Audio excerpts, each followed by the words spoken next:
Assalamualaikum warahmatullahi wabarakatuh. Halo teman-teman.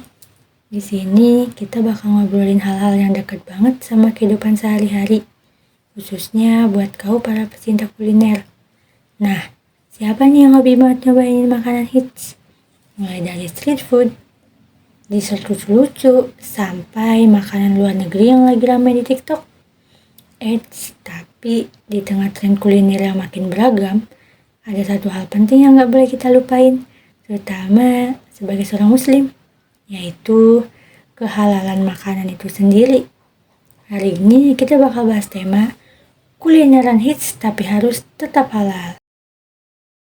Zaman sekarang, pilihan makanan tuh makin banyak banget, apalagi dengan adanya media sosial.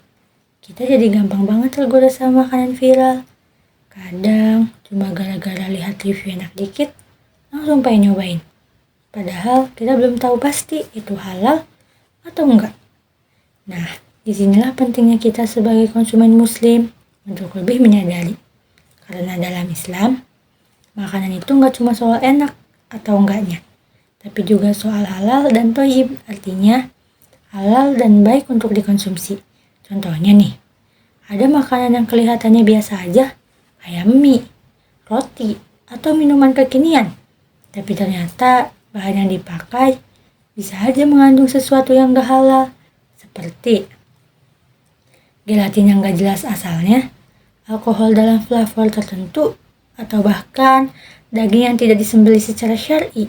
Makanya, kita gak boleh cuma ikut-ikutan tren tanpa cari tahu dulu. Biar tetap bisa menikmati kuliner hits tanpa was-was, ada beberapa tips simpel yang bisa kamu lakuin. Yang pertama, cek label halal. Sekarang udah banyak banget produk atau tempat makan yang punya sertifikasi halal. Jadi biasakan untuk lihat labelnya sebelum beli. Yang kedua, cari info dulu. Jangan malas buat cari tahu. Bisa lewat Google, media sosial, atau review dari orang lain.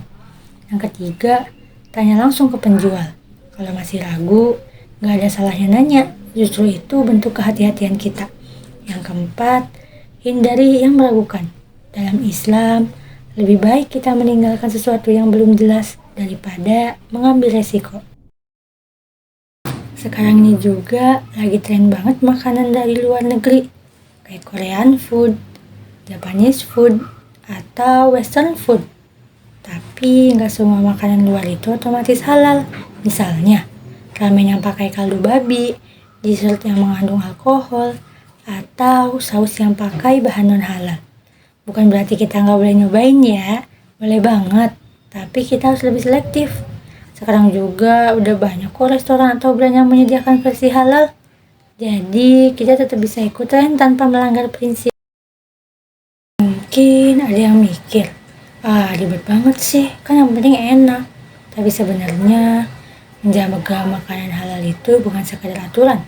Ini juga bagian dari ketaatan kita sebagai muslim.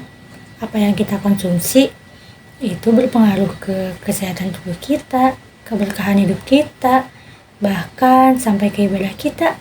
Jadi ini bukan hal kecil. Teman-teman, kesimpulannya kulineran hits itu boleh banget. Menikmati makanan enak juga nggak masalah. Tapi jangan sampai lupa sama prinsip kita.